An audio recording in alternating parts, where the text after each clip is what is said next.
বলো কোথায় এসছি? একটু নাট মন্দিরে না আসলে আমার ভালো লাগে না। এসছি যখন কাছে একটু একটু দেখে তো যাবই না নাট মন্দির। বলো, ওই দেখো ঠাকুরমশাই একা টুংটুং করে বাজাচ্ছে, কি ভালো লাগে। কি করবো?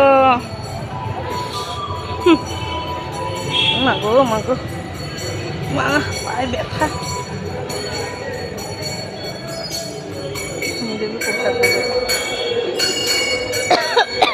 গলাটাও ব্যথা হয়েছে আমার।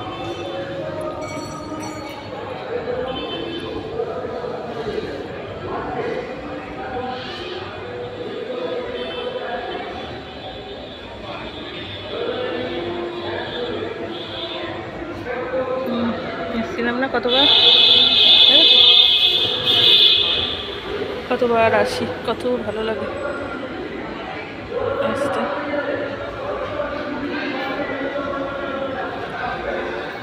হ্যাঁ, এখানে আসলেই আমি এখানে চলে আসি আগে, ভালো লাগে খুব।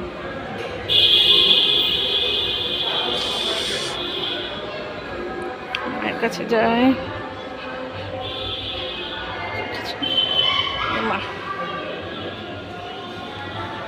মা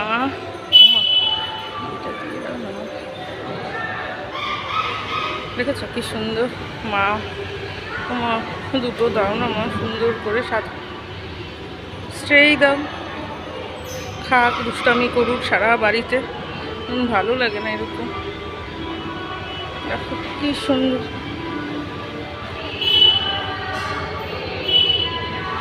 দেখেছ কি সুন্দর শিব ঠাকুর।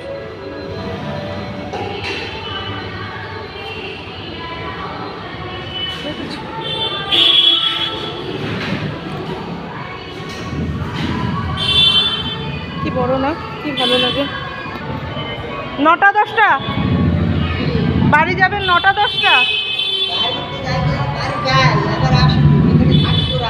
ও রাতে এখানে থাকে?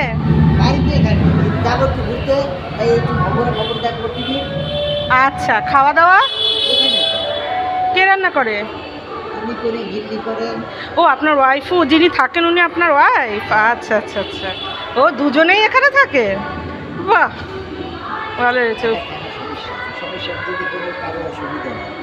হ্যাঁ, না না, পুরো মন্দিরটার মধ্যে আপনারা দুজনেই থাকেন নিশ্চয়ই, সেইভাবেই, যেখানে তো পাহারাদার আছেই না।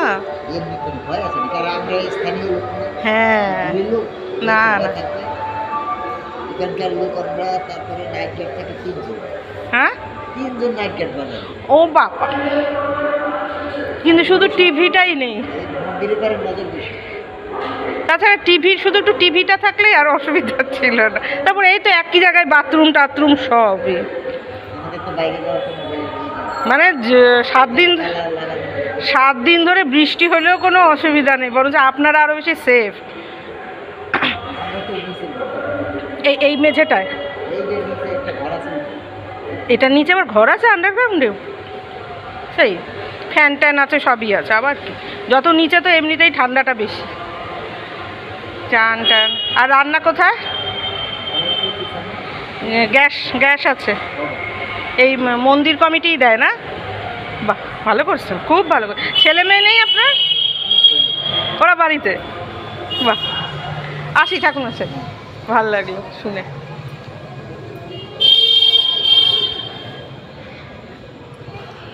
দেখছো কি সুন্দর মানুষের জায়গা হয়ে যায়।